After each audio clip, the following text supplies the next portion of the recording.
நான் அக்குபஞ்சர் மருத்துவராக பணியாற்றுகிறேன். என் பேர் ஹரிகிருஷ்ணன். அதாவது இந்த உலகத்தில் நாம் வாழ்கிறது எந்த மாதிரி வாழ்ந்து முடிக்கணும்னு எல்லாருக்கும் இருக்கிற ஆசை என்னன்னா, இன்னைக்கு நாம் நடப்பது போல் என்றைக்கும் நடக்கணும், இன்னைக்கு சாப்பிட்றது போல் என்றைக்கும் சாப்பிடணும், இன்னைக்கு இருப்பது போல் என்றைக்குமே பேசிக்கிட்டு இருக்கணும் அப்படின்னு தான் நினைப்போம். கடைசி நிமிஷம் வரைக்கும் நாம் பேசணும், பாடணும், அதாவது நடக்கணும், உணவு உட்கொள்ளணும்.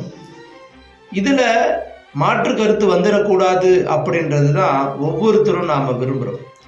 ஆனால் அதற்கான பயணத்தில் நாம் இருக்கிறோமா அப்படின்னா அதுதான் நாம் சிக்கலில் மாட்டிக்கிறதுக்கான விஷயமா அமைஞ்சிருக்கு.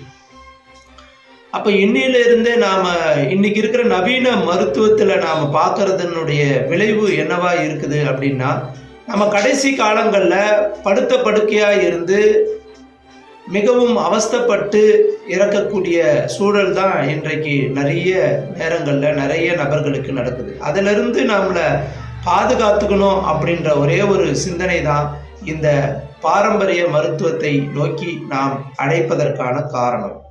நன்றி.